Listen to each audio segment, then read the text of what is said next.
421 sa kagawaran ng pagpapagaling. Salamat, Kuya Lance, sa pagsira nito sa iyo. Pinandilatan ni Sheena ang kanyang malalaking mata at ngumiti ng matamis. Walang anuman. Kailan ka libre, Kuya Lance? Ano ang maipaglilingkod ko sa iyo? Tanong ni Lance Damon. Gusto ko sanang humingi ng pabor sa'yo. Anong pabor? Tumingin si Lance kay Sheena nang may pagkalito. Kinagat ni Sheena ang kanyang mga labi, may isang second-year senior na patuloy na nang aabala sa akin, napakalakas mo, tulungan mo akong bigyan ng babala, okay. Nakita ni Lance ang malaki, maganda, kumikislap na mga mata ni Sheena at tumango, mabuti. Nakita ni Chloe si Sheena na kausap si Lance ng napakaaktibo at medyo nanlumo. Sinundan ni Lance si Sheena sa 2nd taon ng Healing Department. Sino ang tinatawag na Liming? Tanong ni Lance na nakatayo sa pasukan ng kanyang klase sa 2nd baitang. Ako nga, bakit mo ako hinahanap? Tumayo ang isang batang lalaki at sinabing. Sinabi ni Lance, Liming, mangyaring lumabas sandali. Naglakad si Liming palabas ng silid-aralan. Hinawakan ni Lance ang sulok ng coat ni Liming at sinabing, narinig ko na madalas mong hina-harass si Sheena sa klase ko, tama ba? Damn you! It's none of your business kung asarin ko si Sheena. Liming flared. Bang! Walang sabi-sabi, sinuntok nila si Liming sa mukha, bagamat itong si Liming ay 2nd taon, ang kanyang lakas ay nasa labas lamang ng gate, kung saan siya ay katapat ni Lance. Liming, huwag mo nang guluhin pa si Sheena, o bugbugin kita ulit. Sabi ni Lance. Nadama ni Lance na medyo maluwag ang kanyang kontrol, ngunit tawagin natin itong pagtulong sa iba. Ang 2nd taon ay bumantong hininga si Uncle Levi's, Lance, huwag masyadong lumayo at ay bully ang mga nakatatanda. Uncle Levi's, huwag ka masyadong magsalita, baka mabugbog ka rin. Itong si Uncle Levi's, siya rin ang nag-earn Pike Ed ng Medical Arts kasama si Kang Guoming noong nakaraan, at lahat sila ay na-earn Pike Ed. Ni Lance. Nagalit si Uncle Levi's, ang nakababatang kapatid sa unang taon ay nang-aapi sa pintuan ng 2nd taon, ngunit ano ang magagawa mo, ang mga tao ay malakas, ang mga taong natututo ng pagpapagaling ay halos hindi malakas sa martial arts, kahit na ang 2nd taon ay hindi tugma para kay Lance. Sa oras na ito, dumating ang guro sa 2nd baitang, iyon ay, si Chen Gujen, ang kasintahang si Chloe Wuhan. Teacher Chen, may dumating na bubuli sa klase natin. Busy si Uncle Levi's. Nakita ni Chen Gujen na si Lance iyon, kumunot ang kanyang mga kilay, syempre kilala ni Chen Gujen si Lance, araw-araw na nakikipag-usap sa kanyang kasintahang si Chloe, mayroon na siyang tiyan na puno ng discomfort, ngunit dahil sa ilang mukha, nagkaroon siya ng tinitiis ito. Lance, ano ang ginagawa mo, isang first-year student, sa second-year school building? Ngumuso si Chen Gujen. Tumingin si Lance kay Chen Gujen at ngumiti, alin ka? Ako ang guro sa 2nd baitang, Chen Gujen. Tumibok ang puso ni Lance, Chen Gujen. Hindi ba siya ang fiancé ni Chloe? Pinalaki ni Lance si Chen Gujen, mukhang hindi masyadong matanda, mahigit 30, na may maliit na tangkad, mga 1 metro 7, sa mga mata ni Lance, 1 taong 188. Kung tungkol sa mga salita ng lakas, ito ay mas malakas kaysa sa guro sa unang taon na si Lance, na umaabot sa maagang yugto ng inner gate. Si Lance ay napuno ng panghihinayang sa kanyang puso at sinabing, napakahamak para kay Chloe na pakasalan ng gayong tao. Nakita ni Chen Gujen na si Lance ay nakatitig lamang sa kanya, nang hindi nagsasalita, ay sumigaw ng isang pagsaway, Lance, naririnig mo ba ako, bakit ka pumunta sa 2nd baitang upang ay bully ang mga nakatatanda? Wala na siyang magandang impresyon kay Lance, kaya ang kanyang tono ay mas mabigat din. Oh, Teacher Chen? Si Liming mula sa klase mo?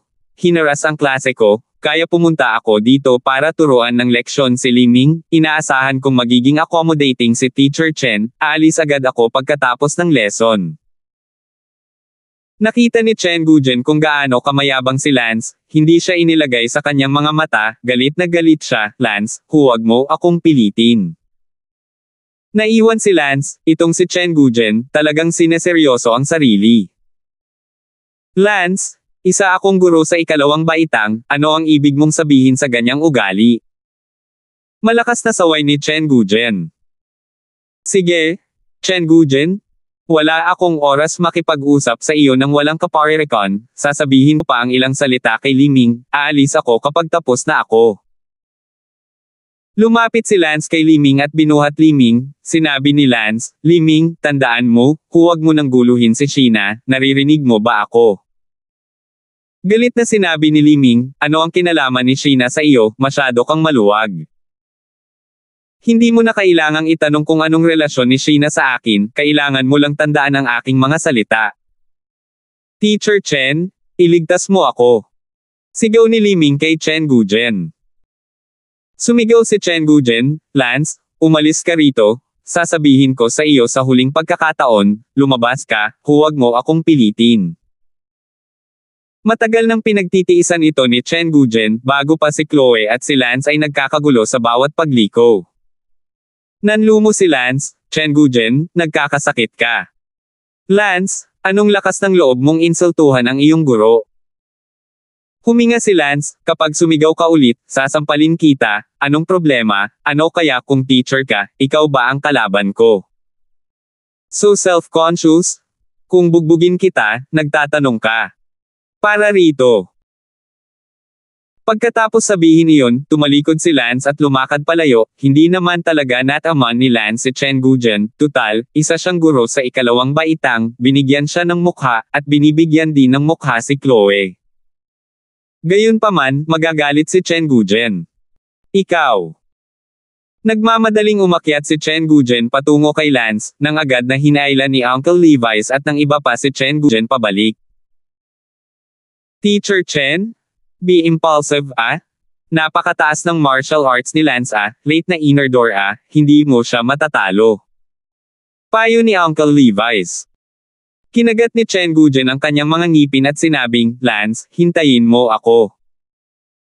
Umalis si Lance sa gusali ng pagtuturo sa ikalawang baitang, ang unang baitang at ikalawang baitang ay may kanya-kanyang gusali ng pagtuturo, hindi rin kalakihan ang gusali ng pagtuturo, ngunit halos 1 kilometro ang layo nito.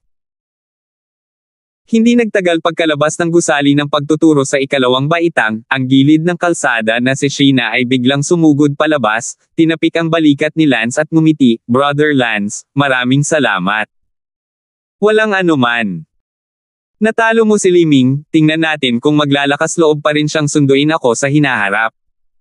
Sabi ni Sheena. Sinabi ni Lance, hindi ba't napakaganda mo para lang kunin ka ng mga lalaki, kung hindi, bakit ang ganda mo? Napaawang ang labi ni Sheena, gaano ako kaganda, hindi man lang ako na-rate bilang bulaklak sa looban ng Genius Restaurant. Ngunit ikaw ang kinikilalang bulaklak ng departamento ng pagpapagaling, at isang hakbang na lang ang layo mo sa bulaklak sa looban. Sige, natulungan na kita sa pabor na ito, wala akong pakialam kung may gustong pumili sa iyo. Sa hinaharap dahil nakarating ka na sa Martial Arts Academy, dapat ay handa kang kunin. Pero ayaw ng mga taong gustong sunduin ako, hehehehe, Kuya Lance, buti sana kung sasanduan mo ako. Ngumiti si Sheena at namula, ngunit matapang pa rin niyang sabihin ito sa isang pabirong tono, tila si Sheena ay isang mas aktibo at palakaibigang babae. Sabi ni Lance, hindi kita sasanduan.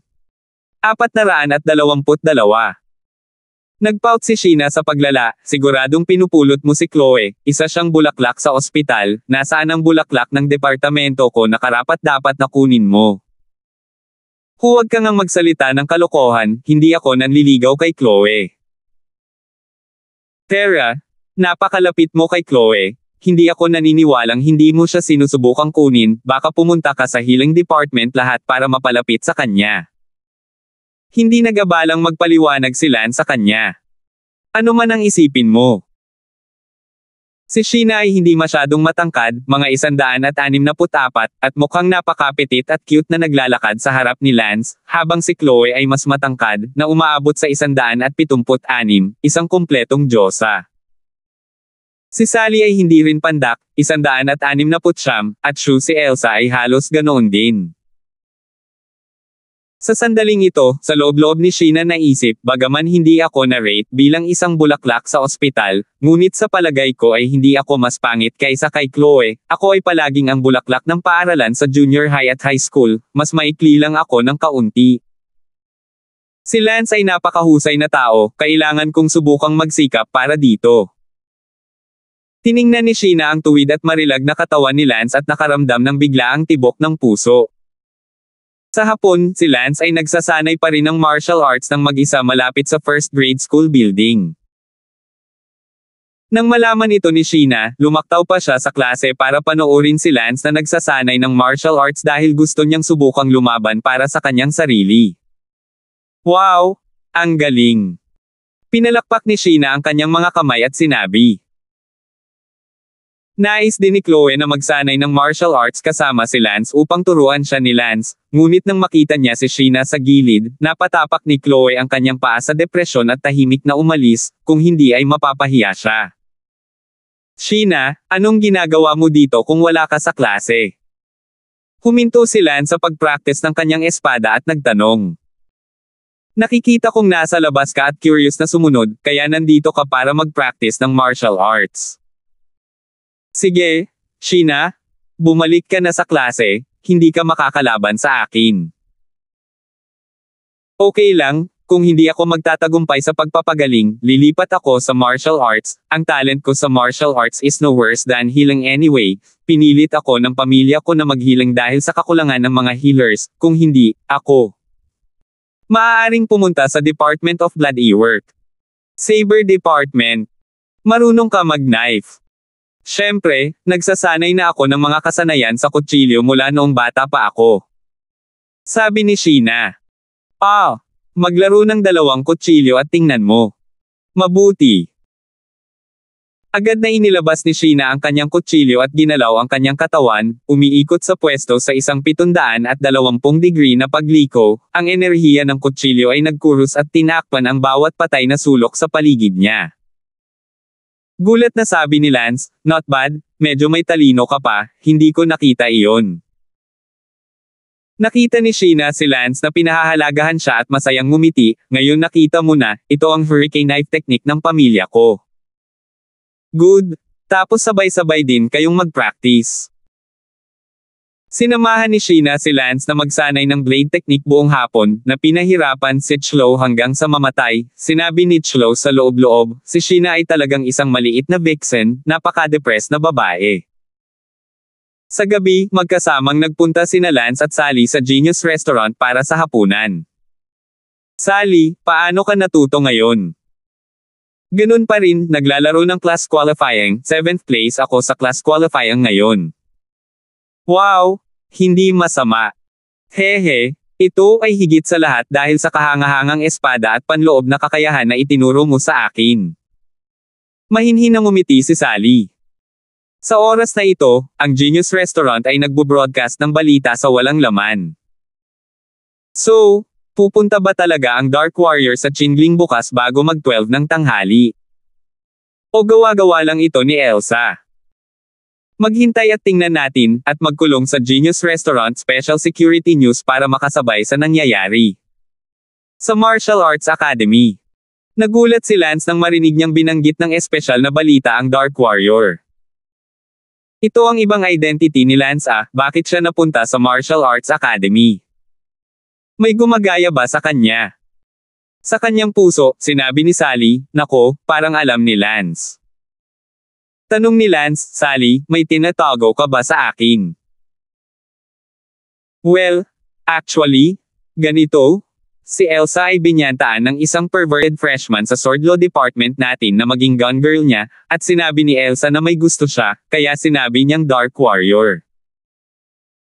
Sinabi lang ni Qingling na kung hindi magkusa ang Dark Warrior na hanapin siya bukas ng alas 12 ng tanghali, si Elsa ang magiging gun girl niya. Totoong sabi ni Sally. Gun girl. Sandaling hindi tumugon si Lance. Namula si Sally at sinabing, iyan ang bagay. Naunawaan ni Lance at galit na sinabi, sino itong Qingling? Ayaw niyang tumambay, kaya bakit hindi niya sinabi sa akin ang nangyari? Si Sally ay abala sa pagsasabing, sinabi ni Sister Elsa na natatakot siyang masaktan ka dahil ang Qingling na iyon ay napakalakas, at mayroon din siyang kasamang bookboy, at ang kasama niyang bookboy ay kasing liko ng talento at lakas. Bilang siya. Kung sinabihan ka, at pinuntahan mo siya, parang kailangan mong harapin silang dalawa ng mag-isa, pareho silang perwisyo, sa takot na masaktan ka. Namamagana si Xavier noon. At gusto ni Sister Elsa na pumunta muna sa kanyang guro para humingi ng tulong. What about now? Anong sabi ng teacher? Bumantong hininga si Sally, sinabi ng guro na wala siyang magagawa tungkol dito, at walang sino man ang makakakontrol sa anumang malayang kompetisyon sa Martial Arts Academy. At saka, ang bagay na ito ay kahit papaano ay nalaman ng Genius Restaurant, at ngayon ay nasa ang balita, sigurado akong si Sister Elsa ay sobrang nabalisa ngayon. Galit na sinabi ni Lance, naghahanap talaga ng kamatayan si Qingling, kung talagang darating ang pagkatalo ng Dark Warrior, makikita ko kung paano siya mamatay. Anong ibig mong sabihin? Darating ba talaga ang pagkatalo? Baka nasa Marshall Island din ang Dark Warrior. Gulat na tanong ni Sally. Sinabi ni Lance, oo, ang Dark Warrior ay nasa Marshall Island din. Paano mo nalaman? Hindi makapaniwalang tumingin si Sally kay Lance. Kasi, dahil noong nasa London City ako, nakipag-away ako sa Dark Warrior, at hiniling pa sa akin ng Dark Warrior na mag-relay ng ilang salita kay Elsa. Noon, ang sinabi ng Dark Warrior ay iyon tinanggap siya bilang isang disipulo ng Island Protection Family, at hindi ko naintindihan kung ano ang ibig sabihin nito. Ngunit ngayon na iniisip ko ito, hindi ba ito ang parehong bagay na sinabi tungkol sa apat na pangunahing pamilya ng proteksyon sa isla ng Marshall Island? Kaya nga hinala ko nasa Marshall Island din ang Dark Warrior, kaya lang wala siya sa Marshall Academy, nasa apat na Island Guardian families ng Marshall Island siya. Ah, totoo o mali? Of course it is, really.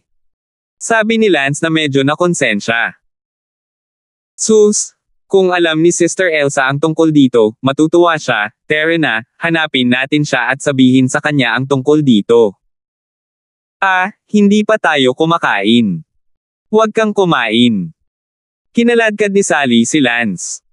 Si Lance ay walang magawa. Sa dormitoryo ni Elsa, natagpuan niya si Elsa na nagkakagulo. Ate Elsa. Sally, Lance, anong ginagawa niyo dito? Ate Elsa, may sasabihin ako sa iyo. Kalimutan mo na, anong magandang bagay ang mayroon ako ngayon. Nga pala, Lance, natatakot akong alam mo na ang tungkol sa akin.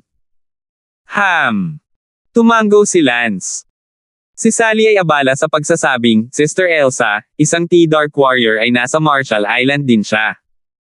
Ano? Nagulat si Elsa at nanginginig. 423. Paano mo nalaman? Tanong ni Elsa.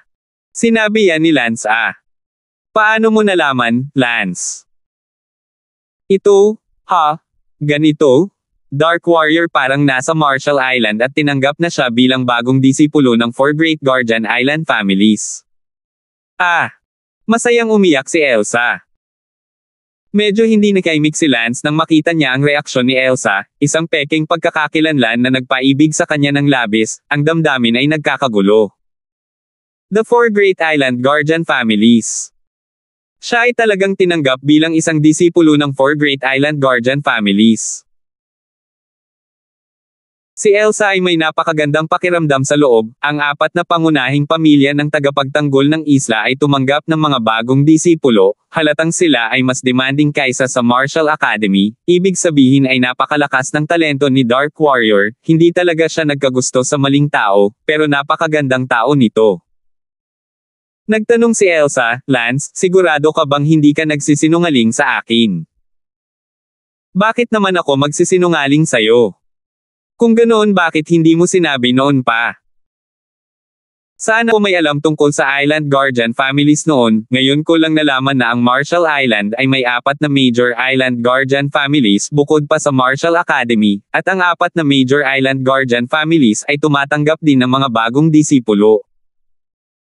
Kaya naman ako ngayon alam na ang orihinal na Island Guardian family mula sa Dark Warrior ay nasa Marshall Island din ah. Isang segundo tandaang basahin ang aklat. Galit na sinabi ni Elsa, huwag mo siyang tawaging brat. Humalaklak si Lance, Captain Shu, hindi pa natatapos ang 8 salita, at ipinagtatanggol mo ang batang iyon. Nahiya si Elsa at sinabing, it's none of your business. Sa sandaling iyon, sinabi ni Sally, Sister Elsa, sobrang inggit sa iyo. Iinggit ako para saan? Sister Elsa? Ang 4 na Great Island Guardian families ay narinig na mas malakas kaysa sa Marshall Academy, at ang katotohanan na ang Dark Warrior ay maaaring tanggapin ng 4 Great Island Guardian families ay nangangahulugan na ang Dark Warrior ay napakatalino, kahit na higit pa kaysa kay Lance, si Lance ay maaari lamang makapasok sa Marshall Academy, nakahanap ka ng isang taong napakalakas, gusto mo bang mainggit? Si Elsa ay labis ding masaya sa loob, na para bang ito ay maluwalhati, sino ba ang hindi magugustuhan na maging makapangyarihan ang kanilang lalaki?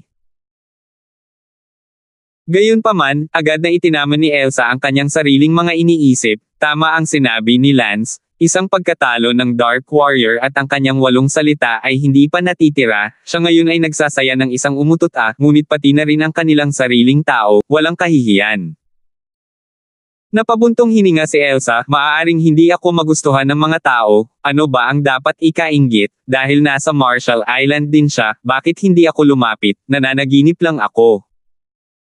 At saka, binubuli ako ngayon ni Qingling, kaya ano? Kaya niya ba kahit nasa Marshall Island siya, hindi niya alam na binubuli ako? Umiling si Lance, Elsa, hindi naman ganoon ang kaso. Siguradong gusto ka ng Dark Warrior, ngunit malamang na ang Dark Warrior ay nagmula sa napakababa ng background, kaya mas mababa siya at hindi siya karapat-dapat para sa iyo. Wala akong pakialam. Ngunit ang mga taong may mababang pagpapahalaga sa sarili ay hindi nag-iisip ng ganoon, at sigurado ako na ang Dark Warrior ay lihim na nanunood sa iyo. Nanginig ang katawan ni Elsa at tuwang-tuwang sinabi, paano ka nakakasigurado? Dahil mula noon nang kalabanan ko ang batang iyon mula sa Dark Warrior, naramdaman ko mula sa tono ng boses niya na gusto kanya, kaya naisip ko na siyam sa bawat sampukan ng palihim na inoobserbahan ng batang iyon. Masyado siyang mababa, kaya gusto ka lang niyang bantayan ng tahimik at ayaw kang may istorbo. Ang tanga. Tinapakan ni Elsa ang kanyang paa at nagpout ng mapang akit. Parehong nakaramdam ng goosebumps sina Lance at Sally. Pang-aasar ni Sally, Sister Elsa, napakalaman ng ekspresyon mo kanina. Go! Tumakbo si Elsa sa dormitoryo na namumula ang mukha. Pumasok din si Lance sa dormitoryo ni Elsa. Ang dormitoryo ni Elsa ay isa ring triple room. Sister Elsa, ngayon ay depende kung lalabas o hindi ang Dark Warrior bukas ng tanghali. Kung ang Dark Warrior ay lilito bukas ng tanghali, ibig sabihin ay tama ang mga hula ni Lance, lihim siyang nagmamasid sa iyo. Sally sabi. Manam. Umaasang tumango si Elsa, nagdadasal ang kanyang puso, Dark Warrior, please, kailangan mong magpakita, hayaan mo akong makita ka, miss na miss kita. Napuno ng lamang si Elsa nang maisip niya ang talunin ang Dark Warrior, tila bagaman siya ay isang marahas na babae, siya ay magiging maamo tulad ng isang tupa sa harap ng lalaking gusto niya. Sa sandaling ito, si Lance ay nananangis sa loob, anong kasalanan, hindi ko na sana ginamit muli ang pagkakakilanlan ng Dark Warrior, para sa paglipas ng panahon, tiyak na makalimutan ni Elsa ang tungkol sa Dark Warrior, ngunit hindi ko asahan mong may mangyayaring ganito ngayon, pinipilit ba akong gamitin muli ang pagkakakilanlan ni Dark Warrior? Kinakabahang tanong ni Elsa, kung talagang lalabas ang Dark Warrior bukas ng tanghali, paano kung hindi ito tugma para kay Lan Qinglin at sa kanyang book boy? Hindi ba ito makakasama sa kanya? Hindi, mas mabuti na wala palabas siya. Parehong gustong lumitaw ni Elsa ang Dark Warrior at ayaw siyang lumitaw. Sinabi ni Lance, Elsa, Dark Warrior ay tinanggap bilang disipulo ng 4 na Island Protecting Families, hindi siya dapat masama, dapat ka pa ring mag-alala kung lilito siya o hindi. Let's go? Sister Elsa? Sabay na tayong maghapunan? huwag mo na masyadong isipin, kung talagang hindi lalabas ang Dark Warrior bukas, hayaan mong tulungan ka ni Lance, kahit na hindi kaya ni Lance manalo, kahit saglit lang makakalaban niya. Sige. Pagkatapos nito, pumunta si Lance sa hapunan kasama sina Sally at Elsa. Si Elsa ay nasa isang estado ng pagkabalisa. Sa wakas ay nagkaroon ng pag-asa na makita muli ang Dark Warrior. Ang kanyang puso ay puno ng pag-asa, ngunit siya ay natatakot na hindi siya magpapakita. Sa gabi, pinabalik ni Lance si Sally sa kanyang dormitoryo at pagkatapos ay nagpunta upang maghanda. Dahil hindi niya akalain na gagamitin niya muli ang peking pagkakakilanlan ni Dark Warrior, hindi dinala ni Lance ang kanyang mga damit panggabing at kinailangan niyang hanapin muli ang mga ito. Medyo nagsisi na ngayon si Lance kung bakit hindi siya nakakuha ng mask ng balat ng tao noong una, para hindi na niya kailanganin ng anumang pagbabalat kayo. Hindi alam ni Lance kung saan hahanapin ang itim na damit, kaya kailangan niyang pumunta kay Professor Lin Han ng Healing Department para sa tulong. Linhan Classroom, tulog ka na ba? Lance, anong ginagawa mo dito? Bilasin mo, pasok ka. Masayang bati ni Professor Linhan. Lance, talagang isang karangalan para sa iyo ang pumunta sa hamak na tirahan, kaya lang hindi mo nagawa ang iyong 10th grade healer certificate ng ganoon kabilis. Ngumiti si Lance, Professor Linhan, wala ako dito para kunin ang certificate, nandito ako para humingi ng tulong sa iyo, isa kang profesor sa Martial Academy, sa tingin ko, dapat mas may kakayahan ka. Kung may maitutulong ako sa iyo, sabihin mo. Ganito, kailangan ko ng night suit, meron ka ba? Night clothes, anong ginagawa mo? Huwag mo akong tanungin kung ano ang gagawin ko, sabihin mo lang sa akin kung maaari mong gawin sa akin ang pabor na ito. Okay, may idea ako. Sa tulong ni Professor Linhan, ni Lance ang isang night costume, at lahat ay naghihintay bukas ng tanghali. Pag-alis niya, biglang nagtanong si Professor Linhan, bakit hindi ka nalang magsuot ng maskara ng balat ng tao? Ano ang problema sa pagkuha ng mga damit panggabing? Gusto ko, pero saan ako kukuha? Kung hindi mo sinabi, mas marami pa ako dito, sabi ni Professor Linham. 424. May maskara ka sa balat ng tao. Oo, at kadalasan gusto kong gumawa ng sarili ko. Gumawa ka ng sarili mong mask ng balat ng tao. Yes, I can make you one if you need it, but of course, you can have it ready-made, for both men and women. Okay, bigyan mo ako ng isa. Dinala ni Linhan si Lance sa isang silid kung saan nakadisplay ang mahigit 100 maskara ng balat ng tao. Pumili si Lance ng isa na mukhang nasa 20 taong gulang at isang lalaki na may katamtamang hitsura.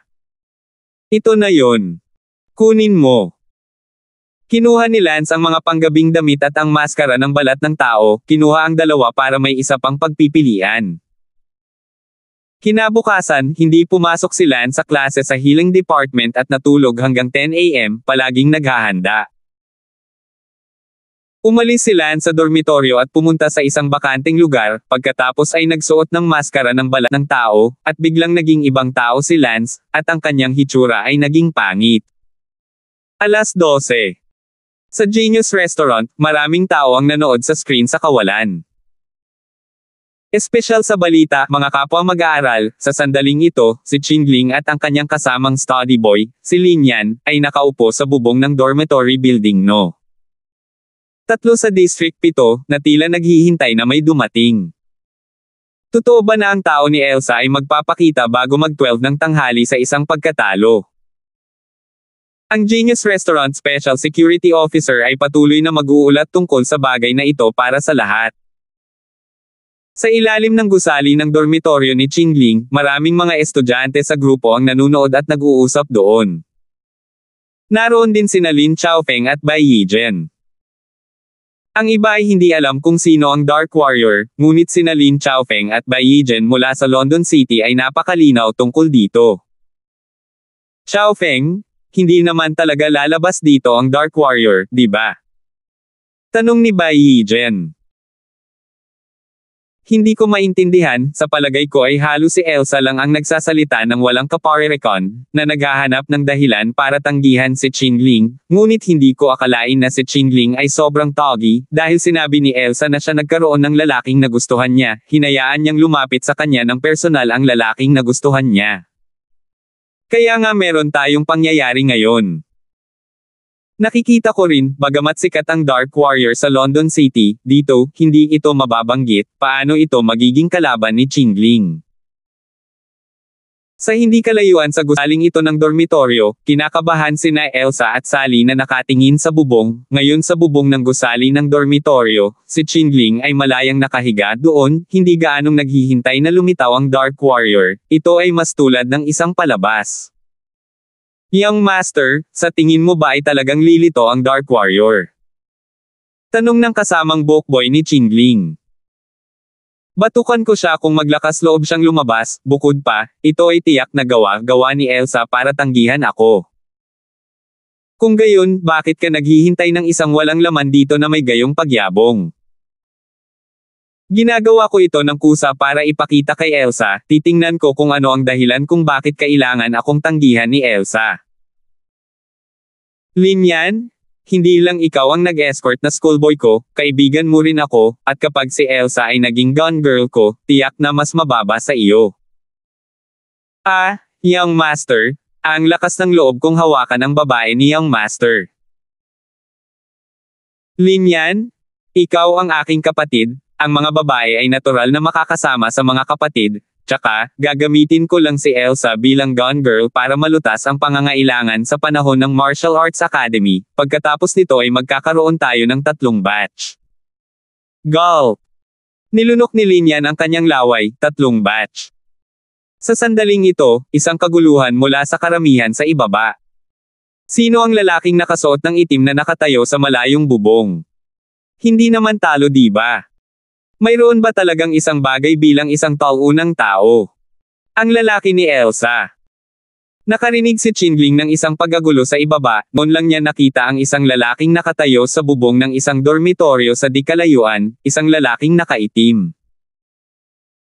Nagsalubong ang mga kilay ni Qingling, naisip niya na ito ay kalokohan ni Elsa, wala talagang ganoong tao, ngunit hindi niya inaasahan na ito ay kalokohan ni Elsa. Young Master, ang lalaking nakaitim na iyon sa malayo ay hindi maaaring ang tinatawag na Dark Warrior, tama ba? Damn! Meron talagang ganyang tao, Linyan, humanda ka agad na pasabugan siya. Young Master, nakasuot siya ng panggabing damit, siguradong ayaw niyang malaman ng mga tao ang kanyang pagkatao, estudyante siya ng akademyang ito sa 89 na kaso. Sa sandaling ito, sa bubong ng isang dormitoryong gusali sa di kalayuan, nakatayo doon si Lance. Pinag-isipan ni Lance ang tungkol sa martial power na gagamitin. Gagamitin ni Lance ang Descending Dragon Sword Technique, dahil kapag ginawa ang Killing God Saber Technique, makikilala ito bilang siya sa isang sandali, tanging ang Descending Dragon Sword Technique lang ang hindi pa niya nakipaglaban sa sinuman sa mundong ito. Tumalon si Lance sa magkabilang paa at lumipad patungo kay Qingling at sa kanyang kasamang bokboy. Nagsisigawan ang mga tao. Here it comes, lumilipad dito ang lalaking nakaitim.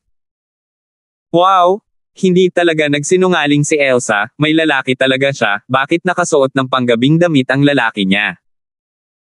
Sa puntong ito, tuwang-tuwang sinabi ni Sally, Sister Elsa, nandito talaga siya. Ma'am! Napaiyak si Elsa sa pananibik, nakaramdam ng walang kapantay na ginhawa sa sandaling makita niya ang isang pagkatalo ng Dark Warrior. Naantig din si Sally at sinabing, Sister Elsa, lumitaw talaga ang Dark Warrior, nangangahulugan ito na tama ang hula ni Lance kahapon, Dark Warrior talaga ang tahimik na nagbabantay sa iyo. Itong tanga. Saway ni Elsa sa malumanay at carnivorous na tono, nakarinig ng goosebump sa balat ni Sally at isang hihihingiti sa kanyang mga labi. Ngunit sa susunod na sandali, nag-alala si Elsa. Paano kung hindi siya matalo ni Dark Warrior? Kinakabahang sabi ni Elsa. I believe he has the strength to defend himself kahit hindi niya kayang lumaban, don't worry too much. Pero, tinawag mo siyang Dark Warrior so intimate, hehehehe. Nasty, pinagtatawanan mo pa rin ako. Namula si Elsa at tinitigan si Sally.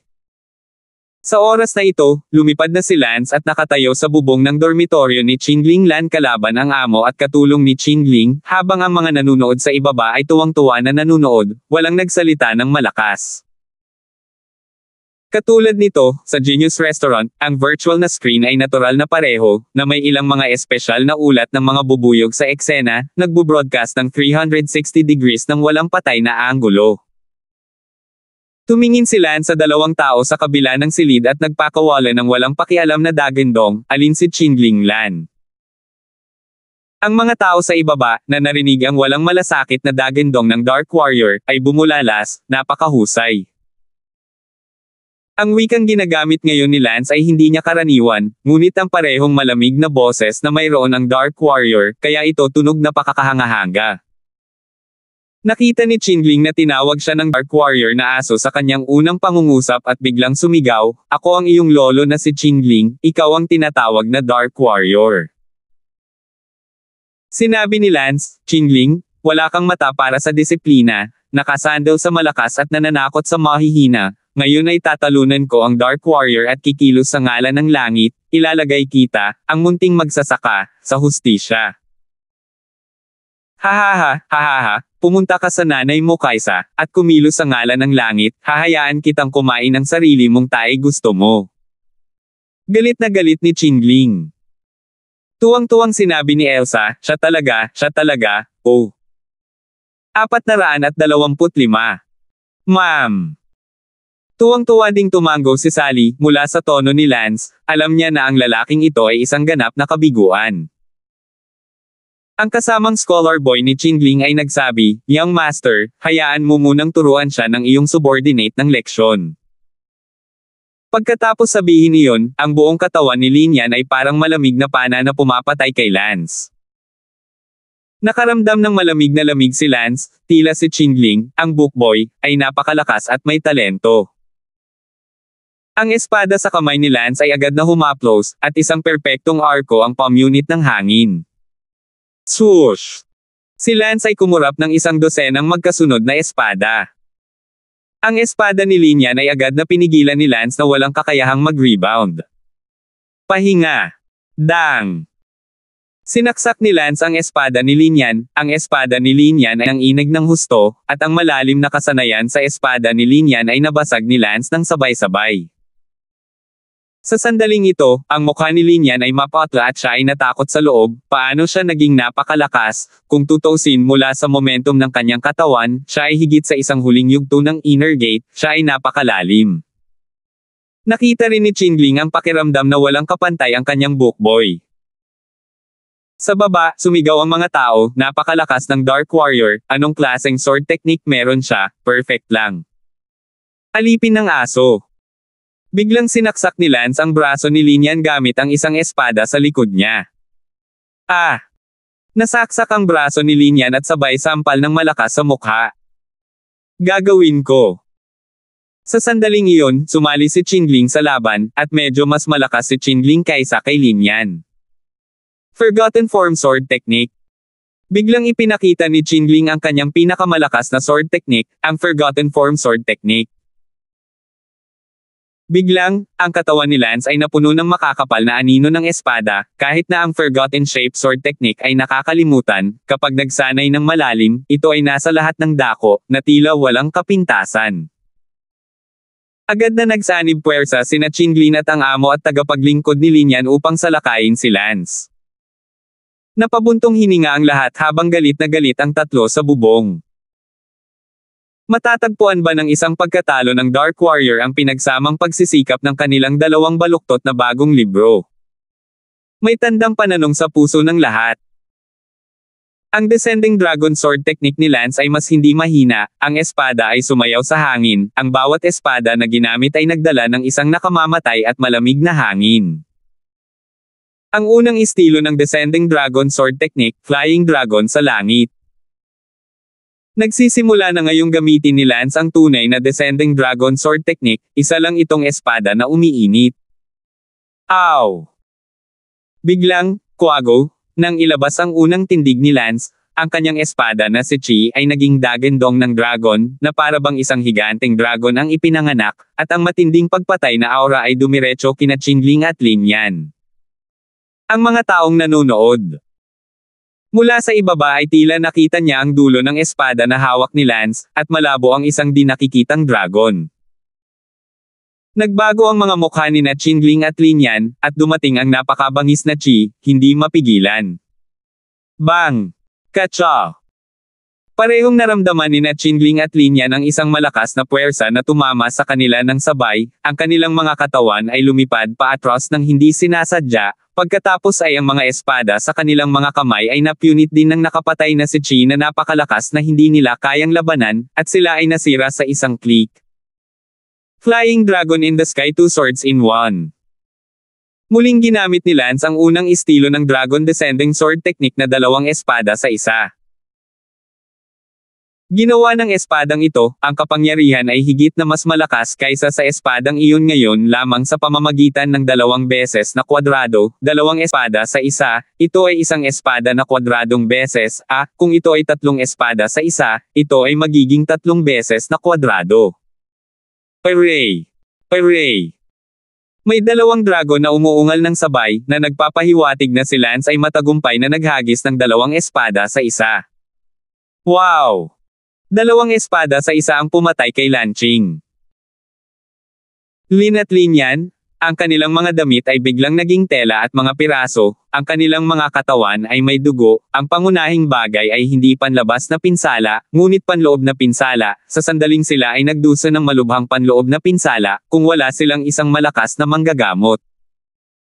Para pagalingin sila, baka hindi sila makasali sa New Life Competition. Nakita ni Lance na nilinis niya ang mga ito gamit ang kanyang dalawang espada sa isa, kaya naman inalis niya ang kanyang espada. Ngumuso si Lance sa loob na may pang-aalipusta, anong henyo, dalawang tao ang magkasama, at hindi pa rin mapipigilan ang aking Descending Dragon Sword technique na dalawang espada sa isa. At ang Dragon Descending Sword technique ni Lance ay nakapagsigawa pa rin ng isa pang tatlong espada sa isa, iyon ang tunay na kapangyarihan, ngunit sa kasamaang palad, walang pagkakataon na magawa ito ngayon. Ang Dragon Descending Sword technique na ito ay ipinasa ng kanyang master. Gayunpaman, pagkatapos magsanay ni Lance ng Killing God Saber technique, pinagbuti niya ito batay sa dalawang espada ng Killing God Saber technique sa isang technique, kaya nagawa rin ng Descending Dragon Sword technique ni Lance. Para magsagawa ng dalawang espada sa isa, ang improvement ay hango sa Killing God Saber technique. Ang Descending Dragon Sword technique na ipinasa ng kanyang master ay walang dalawang espada sa isa. Si Qingling at Lin Yan ay lumipad pababa sa lupa mula sa bubong. At ngayon sa lupa, gayon din sa Genius Restaurant, lahat ay nakatingin sa Dark Warrior na may pagkamangha. Lahat sila ay nagsabi ng lihim, sino ang taong ito? Ang parehong huli na inner gate ang tumalo kay Qingling at Lin Yan kaya madali. Lumipad din si Lance pababa mula sa rooftop at tumayo sa harap ni na Qingling at Lin Yan, na malubhang nasugatan sa loob at walang anumang lakas sa pakikipaglaban. Itinutok ni Lance ang kanyang espada sa leeg ni Qingling at sinabing, Qingling, maling babae ang nahawakan mo, binibigyan kita ngayon ng dahilan para kumbansihin akong huwag kang patayin. Nanginig ang katawan ni Qingling, at ang kanyang puso ay parang nabulunan sa pag-iisip ng hindi maisip na lakas ng isang tumalo kay Dark Warrior ngayon lang. Nagkamali ako. Nanginginig na sabi ni Qingling. Isang pangungusap ng pagiging mali at gusto mong iligtas kita. So ano ang gusto mo? Natatakot na tanong ni Qingling. Sabi ni Lance, sumigaw ng 3 beses, Elsa, mali ako, aso lang ako. Huwag kang masyadong lumayo. Galit na galit si Qingling. Pa! Sinampal ni Lance si Qingling, at ang bookworm ni Qingling, si Lin Yanton, ay sumugod ng buong lakas. Kaching! Tinapakan ni Lance ang alipin ng aso na si Lin Yan at binali ang kanyang mga tadyang, sumisigaw sa sakit. Itinuro ni Lance sword si Qingling at malamig na sinabi, ngayon nagbago ang isip ko, sumisigaw ng 10 pangungusap, mali ka, isa kang mangmang na aso, huwag kang maging karaniwan sa iyo, binibigyan kita nitong huling pagkakataon. Isang pagkatalo ng Dark Warrior, mayroon kang lakas ng loob na ipakita ang iyong tunay na mukha. Umungol si Qingling. Bang! Itinaas ni Lance ang kanyang paa, at lahat ng ngipin ni Qingling ay lumipad palabas. Ah! Puno ng dugo ang bibig ni Qingling at wala na siyang kahit isang ngipin. Huwag mong hamanin ang pasensya ko, magbibilang ako ng 3, pagkatapos ng 3 tatanggalin ko ang isa mong braso, 1, 2, 3. Paf! Tumaas ang kamay ni Lance at nahulog ang kanyang espada, ang isa sa mga braso ni Qingling ay lumipad sa hangin at nahulog sa di kalayuan habang si Qingling ay sumisigaw. Natigilan ang lahat, isang taunang Dark Warrior ang talagang nang-ahas na gawin ito. Muling sinabi ni Lance na walang pakialam, Qingling, magbibilang pa ako ng 3 beses, pagkatapos ng 3 ay mahuhulog ang ulo mo, huwag mong pagdudahan ang aking tapang, nanggaling ako sa 4 na pangunahing isla na nagpoprotekta sa mga pamilya, at ang Martial Academy ay hindi lakas ng loob na gawin ang lahat sa akin. Sa sandaling ito, nanginginig ang katawan ni Qingling, ngunit siya ay mula sa 4 Great Island Guardian families. Nagulat din ang mga nanonood, hindi katakataka na ang lakas ay napaka-perwisyo, siya ay isang disipulo na kinuha ng 4 na Great Island Guardian families. 1. 2. Wala na ngayong lakas si Qingling at sumigaw, Elsa, mali ako, isa lang akong manggoing aso. Elsa, mali ako, isa lang akong manggoing aso. 426. Kaya lang, sumigaw si Qingling ng 10 pangungusap sa publiko. Natahimik ang buong audience, ang napakagandang Qingling ay napilitan sa puntong ito. Ngumuso si Lance at tumalikod para lumipad palayo. Sa sandaling iyon, sumigaw si Elsa para makahabol, Dark Warrior, huminto ka. Nakaramdam ng goosebumps si Lance, sumigaw si Dark Warrior, walang choice si Lance kundi huminto sa bubong. Lumipad si Elsa sa bubong, at sa ibaba ni Sally ay sumigaw, Sister Elsa, halika na. Narinig ni Lance ang sigaw ni Sally, ang kanyang puso ay walang imak, hanggal na babae, sumigaw ka pa ng iba para magsaya para ibabad ang iyong lalaki. Isang pagkatalo ng Dark Warrior.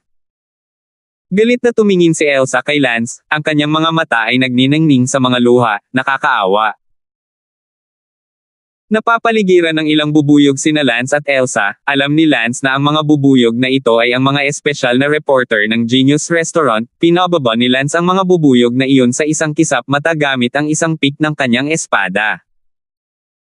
Ang may-ari ng Genius Restaurant ay sumigaw sa kalungkutan, oh my special reporter, marami pa akong nawala. Captain Shu, may iba ka pa ba? Malamig na tanong ni Lance, pinananatili ang karaniwang estilo ng Dark Warrior, na iba-iba ang mundo kay Lance, kaya walang nag-uugnay sa Dark Warrior kay Lance. Isang segundo upang tandaan na basahin ang libro. Maluhaluhang tanong ni Elsa, Dark Warrior, nasa Marshall Island ka pa, kaya bakit hindi mo ako hinanap? Captain Shu, bakit hinanap kita? Dark Warrior, huwag kang magpanggap, sinabi sa akin ni Lance ang lahat. That's wine talk, sorry. Sabi ni Dark Warrior. Dark Warrior, duwag ka, hindi ka lalaki. Captain Shu, kung wala nang iba, aalis muna ako. Huwag kang pumunta. Captain Shu, kung may sasabihin ka pa, sabihin mo na lang dali, nagmamadali pa akong sunduin ang mga babae. Huminga ng tawa si Elsa, huwag kang magsinungaling sa akin, hindi ka nagmamadaling sunduin ang mga babae. Kung ayos lang si Kapitan Shu, aalis na ako. Teka, isang pagkatalo ng Dark Warrior, mahirap makita ang isa't isa, hindi mo ba ako makakausap pa? Captain Shu, Dark Warrior ay hindi nararapat sa iyo, kalimutan ang tungkol sa taong ito sa hinaharap. Sabi ni Lance, pinapayuhan siya ni Lance na kalimutan noong nasa London City siya, sa oras na iyon sinabi ni Elsa na nang umalis siya sa lungsod ng London, natural na makakalimutan niya, hindi niya akalain na siya ay babagsak ng palalim. Ayoko. Sabi ni Elsa sa mapang-akit na tono. Captain Shu, pasensya na, aalis muna ako. Huwag kang pumunta, Dark Warrior, mahal kita. Matapang na pag-amin ni Elsa. Ang puso ni Lance ay nanginig, ang kanyang puso ay walang kapantay na napunit nahaharap sa ganoong madamdaming pag-amin mula kay Elsa, siya ay isang lalaki din ano ang gagawin kung ano ang gagawin. Ngayong mayroon na siyang dalawang kasintahan, si Lance ay hindi maaaring kumbansihin ang sarili na magkaroon ng iba Captain Shu, I'm not good enough for you. You're a lady from a big family. I'm a loser, just a criminal, bakit ako lilipad sa apoy? Ayoko, gusto kita. Sabi ni Elsa sa maisla na boses, at napag-goosebump si Lance. At bakit kailangan mo, naliligaw lang tayo, at saka, hindi kita mahal. Sabi ni Lance, sinusubukang gamitin ang dahilan na hindi niya ito mahal para tanggihan siya ng lubusan. Gayunpaman, napabuntong hininga si Elsa, isang pagkatalo ng Dark Warrior, hindi ka tao, nagsisinungaling ka, nasa puso mo ako. Iyan ang sinabi ko kay Lance tungkol sa alak. Hindi ako naniniwala, kung ayaw mo sa akin, bakit mo malalaman na binubuli ako at bakit mo ako sasagipin pagdating ng panahon, kaya tama ang hula ni Lance, dapat ay palihim mong binabantayan ako. Kung ayaw mo sa akin, bakit mo ako palihim na babantayan, sabi ni Elsa. Sinabi ni Lance, yung munting bastard na si Lance, kailangan ko siyang alagaan sa ibang araw. Sa sandaling iyon, lumabas ang boses ng isang babae, you dare. Hindi na kinailangan pang lumingon ni Lance para malaman na si Sally iyon, at lumipad din si Sally sa bubong at sumigaw ng you dare nang marinig niya ang taunang Dark Warrior na nagsasabing lilinisin niya ang kanyang lalaki. Si Lance ay hindi nakaimik at nakapagpanggap lamang na hindi niya ito kilala, tumingin kay Sally at sinabing, ikaw ang kasintahan ng batang Lance na iyon, Sally, siguradong mukha kang bulaklak, hindi nakakagulat na mahal ka ng batang iyon. Marami. Walang katumbas na kasiyahan si Sally nang marinig niya mula sa Dark Warrior na mahal siya ni Lance. Dark Warrior, sinabi sa iyo ni Lance ang tungkol sa akin. Tanong ni Sally. Sabi niya paborito ka daw niya. Hehe. Tuwang-tuwa nang umiti si Sally at sinabi sa kanyang puso, itong munting kontrabida, kadalasan ay hindi siya nagsasabi ng kahit isang salita na mahal kita, ngunit hindi niya inaasahan na magkakaroon siya ng ganoong kalalim na damdamin para sa akin, kung ganoon. Ipapangako ko sa kanya na gagawin ang nakakahiya na post ngayong gabi. Sa oras na ito, sinabi muli ng Dark Warrior. Isa. Nang marinig ni Sally na isa ito sa mga paborito ni Lance, umungol siya sa kanyang puso, wala na ang nakakahiyang post na iyon sa gabi. Bagamat tinanggap ni Sally ang pagbabahagi ng isang lalaki kay Bella, gusto ng lahat na mahalin siya ng kaunti pa ni Lance. Tumingin si Elsa kay Sally, na parang gusto niyang tulungan siya ni Sally na hikayatin ang pagkatalo ng Dark Warrior. Naunawaan ni Sally at abala sa pagsasabing, Dark Warrior, halatang gusto mo itong kapatid na si Elsa, bakit hindi mo siya tanggapin? I'm not good enough for her. Okay, I should go. Bawal aalis. Pinigilan ni Elsa si Lance sa harap niya. Nagpatuloy si Sally, Dark Warrior, huwag mong itago, nahulaan na ni Lance ang iyong mga iniisip, kung may gusto ka sa isang tao, maging matapang ka lang at kasama mo siya, hindi kita maintindihan. Hindi kita maintindihan. Ikaw. Nagtapat na siya ng kanyang nararamdaman, kaya bakit hindi ka magmadali at makasama si Elsa? Sa hinaharap kayo ni Sister Elsa, ako at si Lance, kaming apat ay magsasama-sama para magsaya at pumunta magkapares, napakaganda. Sinabi ni Lance sa kanyang puso, Sally, kung alam mo na ang nakatalo sa Dark Warrior na nakatayo sa harap mo sa sandaling ito ay iyong lalaki, hindi mo sana sinabi iyon. Si Lance ay walang magawa, talagang gusto niyang habarin ang kanyang panggabing damit at maskara, ngunit kinontrol ni Lance ang kanyang sarili. Kung pop unit niya ito, magiging awkward, sina Elsa at Sally ay may mabuting relasyon, kaya't hindi niya alam kung pipikitin niya ito para sa isang lalaki. Siyempre, walang dahilan si Lance para kumbansihin ang sarili na magdagdag ng dagdag na kasintahan. Ang bagay na ito ay maaari lamang na maantala pa upang makita kung makakalimutan ni Elsa ang tungkol sa isang pagkatalo, kung gagawin niya, kung gayon ang lahat ay magiging masaya, kung hindi niya makakalimutan, pagkatapos ay kailangan niyang mag-isip ng ibang paraan. Nakiusap si Elsa, Dark Warrior, gusto kita, hayaan mo akong mahalin ka habang buhay, okay? Captain Shu, pangit ako? At ikaw ang Diyos ako? Hindi talaga ako karapat-dapat sa iyo, magkakaroon ka ng mas mabuting lalaki, aalis muna ako. Tumalon si Lance at lumipad sa malayo, isang ilang bubuyog ang dumating sa likuran niya, si Lance ay lumipad ang ilang pilak na karayom at pinatay ang mga bubuyog. Umiyak si Elsa at umupo sa bubong, lumingon si Lance sa likod, ang kanyang puso ay labis na nalilito, ano ang dapat nating gawin ngayon, habang tayo ay naglalaro, lalo itong lumalakas. 427. Umalis si Lance sa apoy, at pagkatapos lamang matiyak na walang sumusunod sa kanya at walang tao sa paligid ay tinanggal ni Lance ang kanyang disguise. Matapos tanggalin ang kanyang disguise, umupo si Lance sa lupa at huminga ng malalim. Isang kasinungalingan ang sabihin na hindi siya tinukso ni Elsa, si Elsa ay hindi kapani-pani, walang maganda at mainit ang katawan, walang lalaki ang makakalaban sa kanyang tukso. Gayunpaman, mayroon pa ring bakas ng pinakapangunahing emosyonal na moralidad sa loob ng puso ni Lance. Maaari lang tayong gumawa ng isang hakbang sa isang pagkakataon. Sabi ni Lance sa loob. Si Lance ay palihim na pumasok sa healing department at nagpanggap na nagsasanay ng martial arts sa likod ng healing department, pagkatapos ay bumalik sa silid-aralan. Natapos ang silid-aralan, at si Chloe ay nakaupo mag-isa sa silid-aralan at nagbabasa ng libro. Lance, bakit ka biglang dumating? Nagulat si Chloe nang makita si Lance. Nag-practice lang ako ng martial arts at nakalimutan ko na ang oras, hindi ko inaasahan na tanghali na pala tapos ang klase, hehe, bakit nandito ka pa? Binabasa ko ang mga knowledge points na itinuro ng aking guro kaninang umaga. Haha, ang sipag mo, pag pinagpatuloy mo to, maaabutan kita. Emotions of a million smiles, ang galing mo talaga, susubukan kong abutin ka.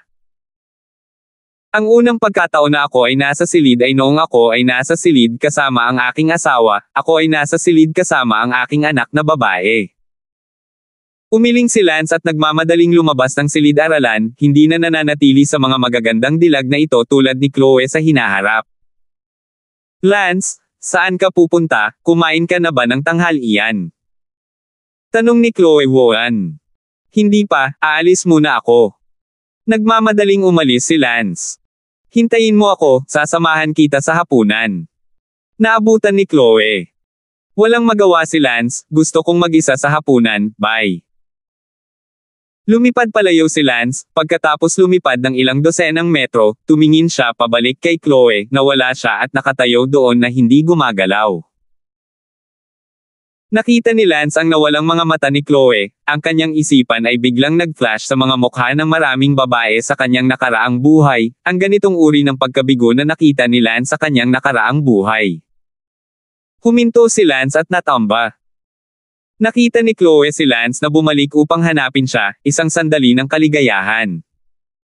Og, tara na, sabay na tayong kumain. Sabi ni Lance. Manam. Lumapit si Chloe kay Lance, na 176 ang taas at mukhang magandang kapareha para kay Lance, na 188, 12 lang ang pagitan, ang pinakakaraniwang pagkakaiba sa taas ng lalaki at babae. Bakit ka biglang bumagsak ulit? Tanong ni Chang Sonless. Dahil sa dismayadong mga mata mo, naalala ko ang daming taong napagkamalan ko, kaya nanlambot ako. Ah, anong ibig mong sabihin? I won't lie to you. I have failed many women. Every single one of them are excellent and outstanding, and that look you just gave me is the same as they once was, sayang. Namula si Chloe at ibinaba ang kanyang ulo, napakaraming babae ang nagkakagusto sa iyo. Naku, pas na lahat yan, hindi dapat maraming babae ngayon. Oo. Direktang nagtanong si Lance, walang mukha, in love ka ba sa akin? Ah. Natarante si Chloe, ang bilis ng tibok ng puso niya, at nalilito siya kung ano ang isasagot niya. Naku, no need to be so nervous, actually alam ko na ang sagot, kung hindi ay hindi na ako babalik. Kinagat ni Chloe Woan ang kanyang labi, ibinaba ang kanyang ulo ng walang sinasabi, at sumunod sa gilid ni Lance, naglalakad patungo sa cafeteria ng healing department. Walang mukha, tapusin mo na bago pa tuluyang pumasok, may nobyo ka na, ayoko nang magdala pa ng utang sa pag-ibig, maging mabuting magkaibigan tayo. Sabi ni Lance, hindi pa nga nakakagawa si Elsa, and here comes Chang Sun faceless, what a dog, kung magpapatuloy ito, ano ang gagawin ng mga bachelor na hindi mahanap ang kanilang mga girlfriend sa Martial Arts Academy? Alam ni Lance na maraming lalaki sa Martial Arts Academy ang hindi mahanap magkasintahan, kung hindi, ang lugar na tinatawag na Yikong Yuan, sa Martial Arts Academy ay hindi magiging mainit sa negosyo. Naglakas loob si Chloe, tumingin kay Lance at sinabing, ngunit kung sasabihin ko sa iyo na huli na ang lahat, ano ang gagawin mo? Anong huli? You told me to end it, before I fell into it, but it's too late, feeling ko nasa loob na ako. Natigil sa ano? Naiisip kita tuwing gabi hindi ako makatulog, iniisip ko ang tungkol sa klase, iniisip ko ang tungkol sa paglabas ng klase, iniisip ko ang tungkol sa pagkain, iniisip ko ang tungkol sa pagtulog, iniisip ko kung ano ang ginagawa ko. Sa tingin ko ito ay too late, pasok na ako. Mahinang sabi ni Chloe Woan. Bumilis ang tibok ng puso ni Lance sa harap ng napakaalab na pag-amin ni Chloe. Walang mukha, ganoon ba talaga ako kagaling? Tanong ni Lance, naramdaman ni Lance na isa lang siyang tambay. Chang Sun pursed her lips, okay ka lang kahit anong mangyari. You should know that I have a girlfriend, why I like someone who has a girlfriend, you should know that it's wrong and it's not going out, besides, may fiancé ka naman, hindi naman matino. I don't know. There's no way to rationalize the feelings, sabi ko na rin sa sarili ko na wag kang isipin, pero hindi ko lang kaya, hindi ka na pumasok sa klase kaninang umaga, hindi kita nakita buong araw, napakalungkot ko, at hindi ako naging masigla sa klase, kaya nanatili ako pagkatapos ng klase sa tanghali upang pagsamasamahin ang kaalaman na hindi ko napagtutuunan ng pansin ngayong umaga. Walang imak na umiling si Lance, ganoon ba siya kagaling? Lance Damon, huwag kang mag-alala, hindi ko makontrol ang aking damdamin, ngunit makokontrol ko ang aking mga kilos. Yayakapin mo ba ako ngayon? Isang beses lang, at hinding-hindi na hilingin muli, isang beses lang. Nagtaas ng ulo si Chloe, kumikinang talaga ang mga mata niya na may halong luha. Sinabi ni Lance, sige, maaari mo itong yakapin.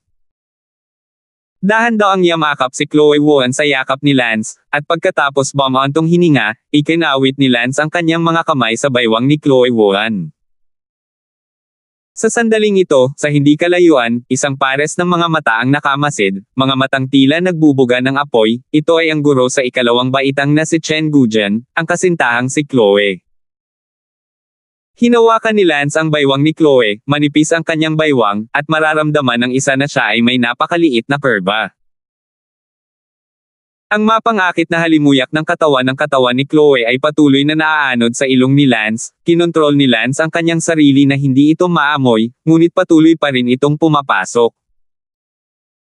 In all fairness, Chloe is really very attractive, face value exploded. Niyakap siya ni Lance sa sandaling iyon, parang may parte ng katawan niya na malapit ng gumalaw.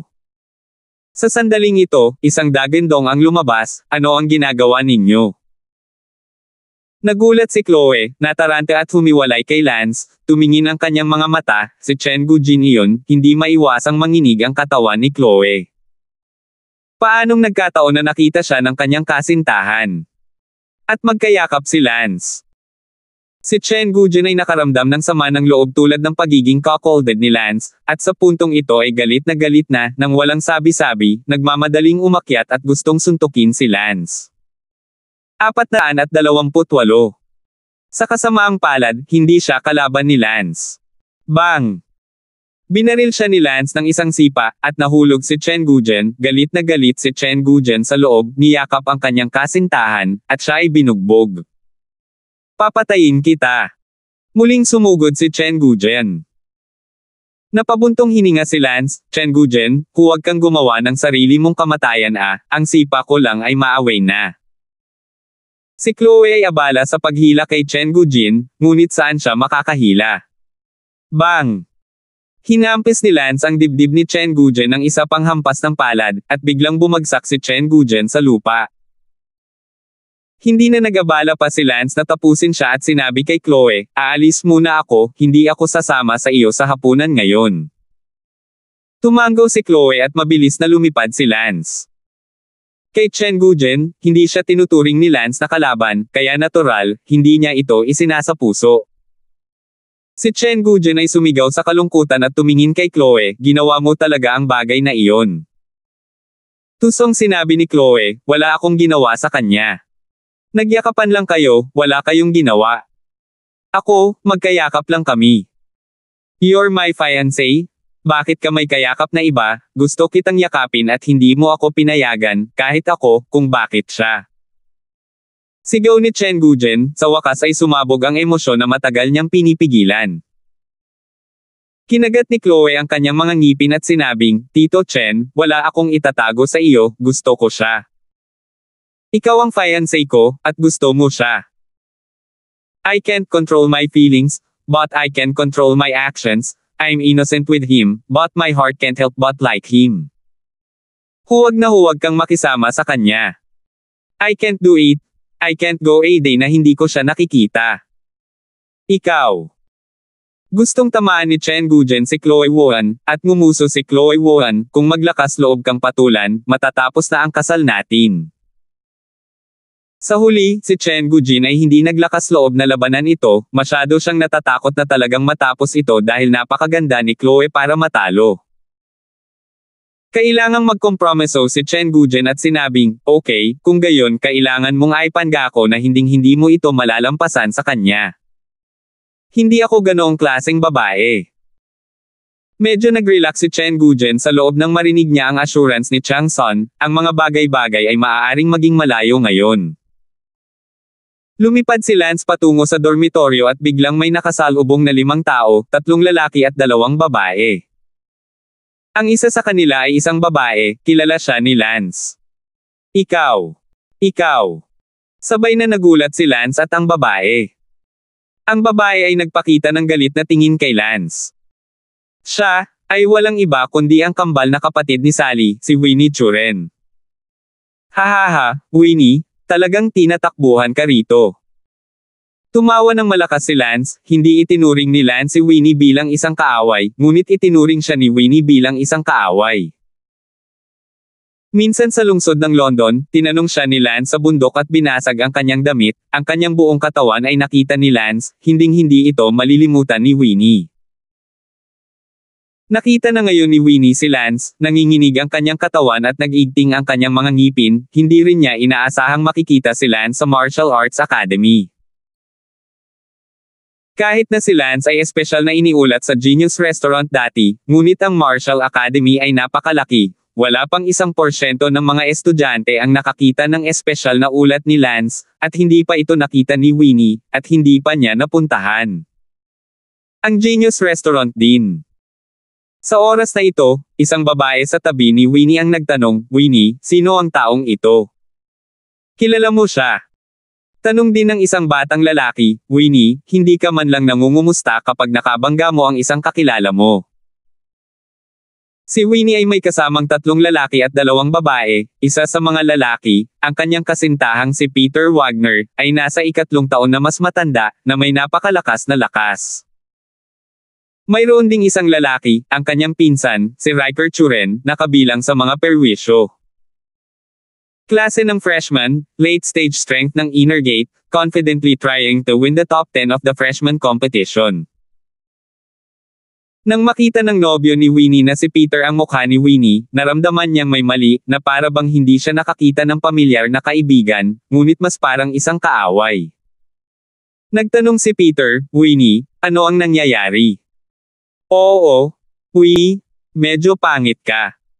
Ang pinsan ni Winnie na si Riker ay abala rin sa sinasabi. Tumingin si Winnie kay Lance at ngumuso, Lance, hindi ko inaasahan na narito ka. Joke, nandito ka, bakit hindi ako nandito? Sabi ni Lance, walang sama ng loob si Lance kay Winnie, tutal, anak din siya ni Kent. Lance, maghintay ka. Winnie, kung mayroon ka, hayaan mo lang na lumapit ang iyong kabayo, naghihintay ako sa lahat ng oras. Siya nga pala, nandito rin ang kapatid mong si Sally. Hindi naman, isa lang siyang basura, paano siya napunta sa Martial Arts Academy? Sabi ni Winnie. Hahaha, what a trash, worth of being a sarcastic sister, talking about your own sister like that. I won't lie to you, napagaling ko na ang cold disease ng ate mo, nakakapag-practice din siya ng martial arts, at ang talent niya ay hindi mahina, bagamat mas malala ng kaunti kaysa sa iyo ngayon, malalampasan nito ang sa iyo maya-maya, hahaha. Imposible. Kinagat ni Winnie ang kanyang mga ngipin. Hindi ako mag-aaksaya ng hininga sa iyo. Aalis na sana si Lance nang sumigaw ang pinsan ni Winnie, si Riker, kaklase, pakitunguhan si Winnie ng may paggalang. Tiningnan ni Lance ang batang lalaki, nahuli na rin sa inner gate, at bumantong hininga, maaaring ikaw ang kanyang mapapangasawa, nabalitaan kung may kasintahang si Winnie na napakahusay, ngunit iyon lang. Malamig na ngumuso si Riker, ako ay pinsan ni Winnie, si Riker, na bagong mag-aaral din ngayong taon. Siya, ang kasintahang si Winnie na si Peter, malakas man o mahina ang nobya ni Winnie, makikita mo mismo. Itinuro ni Riker. Sa lalaking iyon na tinatawag na Peter. Tumingin si Lance kay Peter na iyon, talagang malakas ang kanyang aura, marahil ay medyo mas malakas kaysa kay Tristan Damon na iyon ng pamilyang Tang, tiyak na naabot niya ang Hautian Realm. Gayunpaman, huminto si Lance, ito ay walang iba kundi iyon. Nagalit si Riker, mayabang. Ang isa pang lalaki ay abala sa pagsasabing, Senior Peter, ang bagong freshman na ito ay nagsasabi na ikaw ay walang iba kundi ito, gaano kahigpit. Iniwan ni Peter ang kanyang bibig, isang poloka sa ilalim ng balon, ipinakikita lamang ang kanyang dila. Lumingon si Peter kay Winnie at nagtanong, Winnie, sabihin mo sa akin ng totoo, anong sama ng loob mo sa kanya? Sabihin mo ngayon.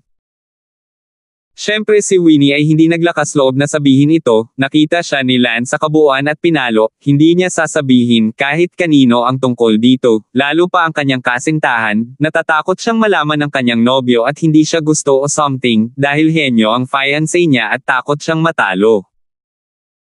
Mapapatalo lang ni Winnie ang kanyang mga ngipin sa harapan para lumunok sa kanyang bibig, nanlulumo. Wala lang, isa siya sa mga sayang personal na bodyguard ng kapatid ko, nagpunta ako doon noong nakaraang taon at nakilala ko lang siya. Sabi ni Winnie. Nako, siya pala ang bodyguard ng sayang mong kapatid, galing lang yan sa maliit na lugar. Ngumisi si Riker. Sinabi ni Peter, tayo na. Ang lima sa kanila ay hindi na muling tumingin kay Lance at lumipad palayo sa isang kisap mata. 429. Matapos lumipad palayo, mukhang hindi pa rin komportable si Winnie, ang kanyang katawan, na hindi pa nakikita ng kanyang kasintahan, ay tinitingnan ng isang hangdog na tulad ni Lance. Winnie, bakit ang sama mo pa rin? Tanong ni Riker. Dahil ito ay isang hamak na maliit na tao, bakit ilagay ito sa iyong mga mata? Sabi ng isa pang lalaki. Sinabi ni Winnie, gayunpaman, nakikita ko na si Lance ay hindi kasiya siya, galit pa rin ako sa taong ito. Sinabi ni Peter, Winnie, itong si Lance, mukhang malakas siya, bagong panganak pa lang siya at nakarating na sa huling bahagi ng inner gate, ganoon na ba talaga siya kasayang bodyguard ng kapatid mo? Karaniwang hindi malamang. Oo, at kung bakit, hindi ko alam. I'm wishing right now that I could teach him a hard lesson, I see that he's very unhappy. Sinabi ni Riker, Winnie, dahil nakikita mo siyang hindi kasiya siya, tuturuan siya ni Kuya ng leksyon para sa iyo, at dahil isa rin siyang pervert na freshman, sa palagay ko ay makikilala ko siya sa freshman competition, at gagawin ko. Siguradong bugbugin siya para sa iyo sa harap ng lahat. Well, salamat, Kuya Wanden. Sinabi ng isa pang batang lalaki, ang lakas ni Brother Wantian ay hindi mapag-aalinlanganan, siya ang pinakamalakas sa aming True Family, ang pinakamalakas sa aming mga anak na lalaki na aming pinagtuunan ng pansin sa paglinang sa terminong ito, na diretsyong nagpuntirya para sa nangungunang 10 ng New Student Competition. That Lance, mula sa isang maliit na lugar, ay hindi gaanong mas malakas. Ngumiti at tumango si Winnie, ngunit naalala niya kaagad si Sally, medyo hindi makapaniwala na nasa Martial Arts Academy din ang Waist Sister. Tila kailangan pang makipagkita kay Sally para makita kung nagbago na ba talaga ang Waist Sister na ito. Sa gabi, magkasamang kumain sina Lance at Sally, pati na rin sina Elsa, Xavier, at silang apat sa Genius Restaurant. Isang segundo upang tandaan na basahin ang libro. Maraming restaurant sa Martial Arts Academy. Ang Genius Restaurant lang ang pinakamalaki, ngunit ang pagkain ay hindi ang pinakamasarap. Kung tutuusin, ang Martial Academy ay walang network, walang telepono, walang impormasyon. Ngayon isang pagkatalo ng Dark Warrior ang tumalo kay Qingling at sa kanyang bookboy, nakita mo ba ito o hindi Tanong ni Sally kay Lance. Medyo hindi maipaliwanag ni Lance kung bakit wala siya roon.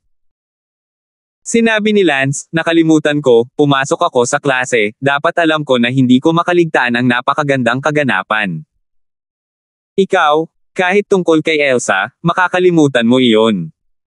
Galit na galit si Sally, ngunit hindi gaanong nagsalita tungkol sa paksa. Nakita ni Lance ang walang kwentang tingin ni Elsa at nakangiting nagtanong, Elsa, kumusta, bakit hindi ka masaya na makita ang pagkatalo ng Dark Warrior ngayon?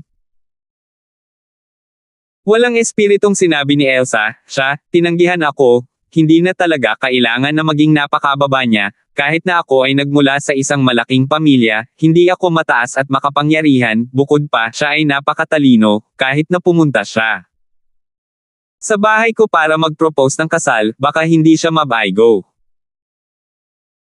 Ngumiti si Lance, ang natalong Dark Warrior na pamilya ay isang aspeto lamang ng mababang pamilya, ang isa pang aspeto ay ang pakiramdam niya ay pangit at hindi siya karapat-dapat sa isang napakagandang babae na gaya mo, at natatakot na madumisan niya ang gayong magandang babae.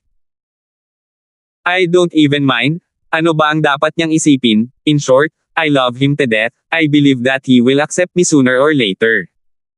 Matigas na sabi ni Elsa. Si Lance ay hindi nakaimik sa loob, ito ba ay para marinig niya. Si Xavier, na nakaupo sa tabi niya, ay nagkaroon din ng ilang sandali ng kalungkutan, at wala siyang sasabihin ngayon dahil nakita niya ang lakas ng Dark Warrior, at natural na hindi siya katapat para sa Dark Warrior. Huwag na lang maging karibal niya.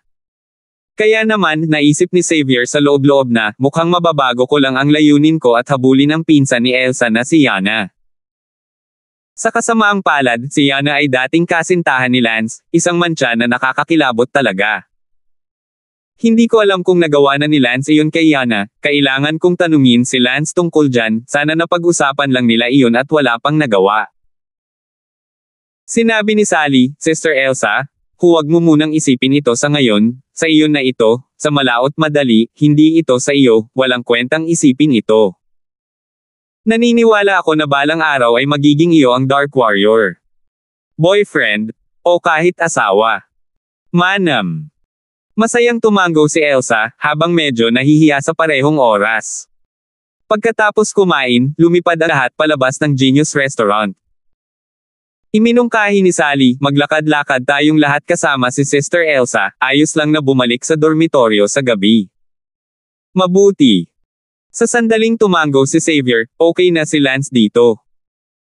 Magkahawak kamay na naglakad sina Sally at Elsa sa isang tahimik na kalsada, paminsan-minsan ay nagtatakbuhan ang mag-asawa.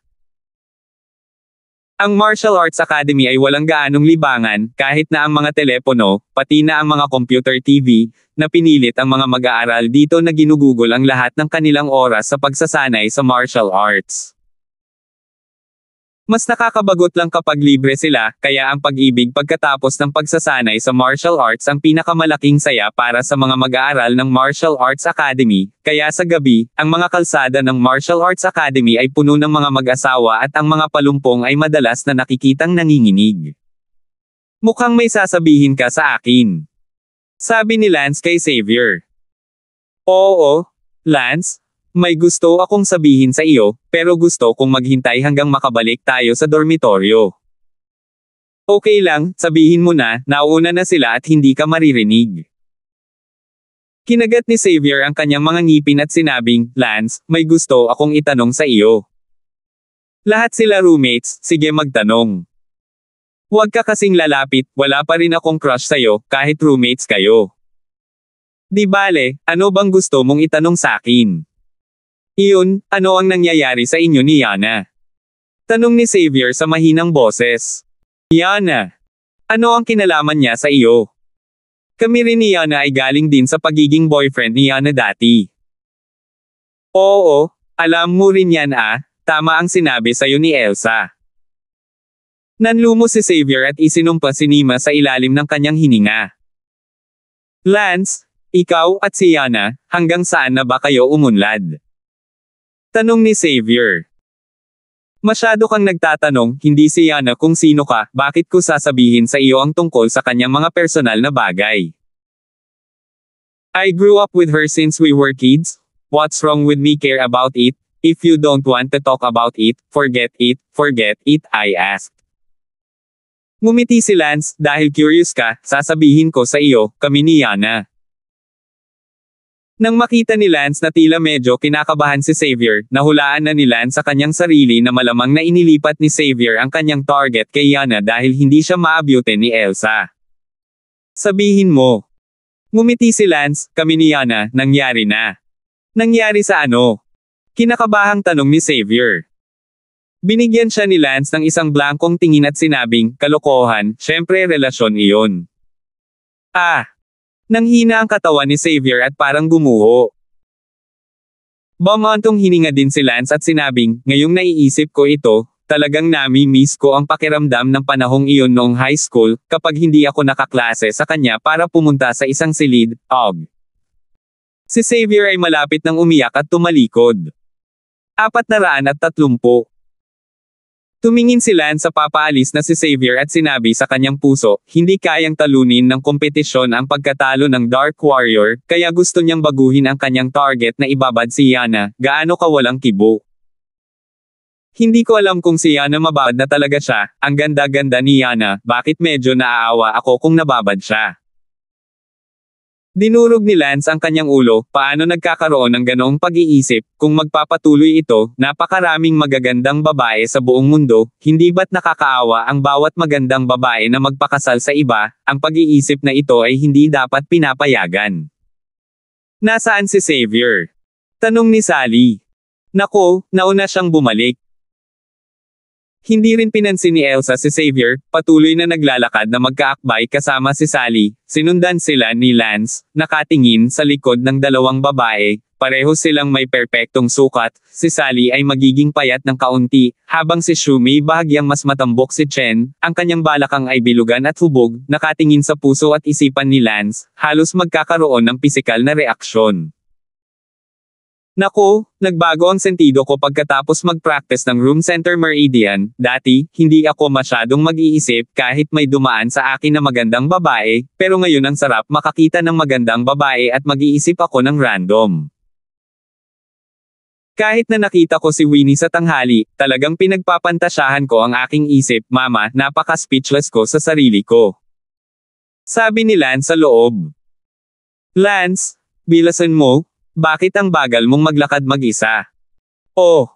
Hinabol siya ni Lance at naglakad sa tabi ni Sally.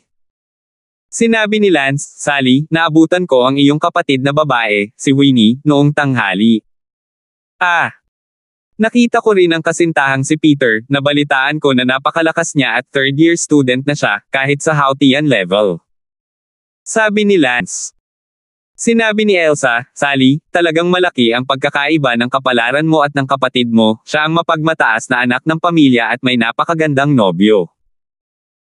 Ikaw at ang iyong ama, sa kabilang banda, ay nakatira sa isang maliit na lungsod. Gayunpaman, sa kabutihang palad, kinailangan ni Lance na harapin ang iyong malamig na karamdaman, kaya ngayon ay hindi mo na kailangang inggit sa kanya.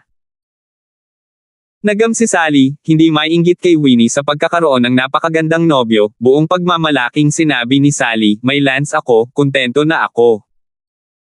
Ngumiti si Lance, tama, may isa pang tinatawag na Chuan Tanchen.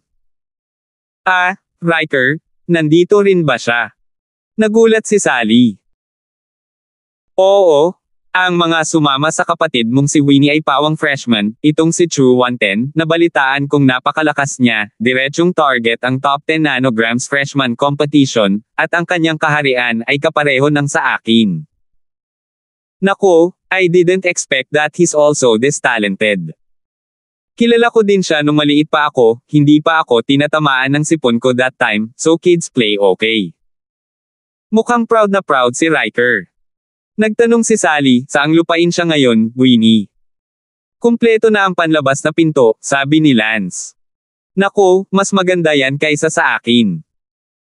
Sabi ni Sally, at sa loob-loob, gustong lampasan ni Sally si Winnie, kaya tingnan natin kung naglakas loob pa rin siyang tawagin siyang basura. Outer Realm? Early? Middle? Late? Complete? Mahusay na pagiging perpekto. At iba pa. Huwag kang mag-alala, maabyutin mo siya, tsaka, mula sa taong hindi marunong mag-martial arts, napunta ka sa gitnang yugto ng outer gate, ang galing mo. Manam. Matigas na tumango si Sally, gusto niyang ipaglaban ang kanyang ama, upang ipakita sa pamilya Chu kung gaano kalakas ang taong nagpalaya sa kanya noon sa hinaharap. Biglang naramdaman ni Elsa na para siyang bumbilya, kaya sinabi niya, sige, babalik na ako sa dormitoryo, mag-usap kayong dalawa. Ah, Ate Elsa, wala nang lakad. Ayokong maging pamilya nyo, pwede naman kayong magromansa. Namumula at ngumiti si Sally, at hindi napigilan si Elsa. Lumipad palayo si Elsa, iniwan sina Sally at Lance, na magkahawak kamay na naglalakad sa pagmamahalan. 100 metro sa unahan sa isang maliit na palumpong, nanginginig at nanginginig. Parehong nakita ito ni Lance at Sally. Nanlumo si Sally, ang gulo, mamasyal tayo sa ibang lugar. Ngumiti si Lance, maaaring may iba pang lugar, Sally, bakit hindi natin subukan ito minsan? Ah, anong ibig mong sabihin? Itinuro ni Lance ang nanginginig na harapan, iyon. Si Sally ay namula sa galit at sinabing, nakakahiya ka. Okay lang, subukan mo. Hindi na kailangang sabihin ni Lance, ang Sally ay yakapin, sa gilid ng isang bush para tumalon, kahit na nahihirapan si Sally, ngunit ang bibig ay hindi makasigaw, napakawalang magawa ni Lance upang dalhin sa bush. Ang unang bagay na kailangan mong gawin ay tingnan ang sapatos na iyong suot ng ilang sandali. Ito ang pagtatapos ng nilalaman ng laro ng mga bata. Makalipas ang kalahating oras, si Sally, sa pamamagitan ng liwanag ng buwan, ay walang magawang pinagalitan si Lance sa isang sulyap at sinabing, ngayon, kontento ka na talaga. Hehe, mas exciting sa pakiramdam kaysa sa dormitoryo. Hindi na sa susunod. Sabi ni Sally. Well, ang sitwasyon. Sige, bilasan mo na. Makalipas ang ilang minuto, nakalabas na sila at mabilis na lumipad para hindi makita, pero karaniwan na ang ganitong bagay sa Martial Arts Academy. Pagkaalis, pinabalik ni Lance si Sally sa kanyang dorm bago bumalik si Lance sa kanyang sariling dorm. Habang pabalik sa kanyang sariling dormitoryo, nakita ni Lance ang isang kakilala malapit sa gusali ng dormitoryo ni Sally, ito ay si Winnie.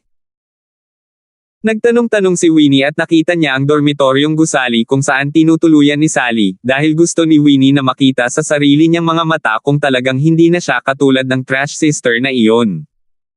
Sa hindi inaasahang pagkakataon, nakita siya ni Lance. Winnie. Tawag ni Lance. Lance.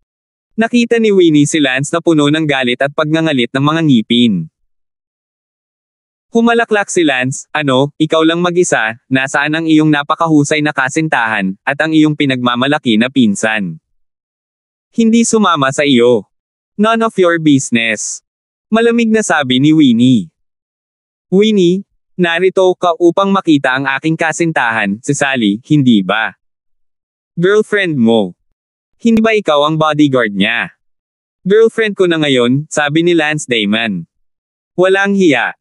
Ngumuso si Winnie. Ano ang hinahanap mo sa aking asawa? Tanong ni Lance Damon. Ano ang kinalaman nito sa iyo, lumayas ka? Sigaw ni Winnie. Haha, asawa ko si Sally? Siyempre may kinalaman yon sa akin, sa paraan ng pakikitungo mo sa asawa ko dati, kaya duda ako na sasaktan mo siya, kaya hindi ko hahayaang makita mo siya, kaya umalis ka na lang. Sinabi ng asawa ko na wala siyang kinalaman sa pamilya mong Chu ngayon. Chu rin ngayon. Lance, huwag mo akong pilitin, matagal na akong nagtitiis sa iyo. Pagtitiyagan mo ako, haha, mukhang naaalala mo pa ang gabing iyon sa London City, sa burol sa likod ng villa ni Kent, nabasag ko ang damit mo at nakita ko ang buong katawan mo ah. Sadyang malakas na sabi ni Lance. Oh,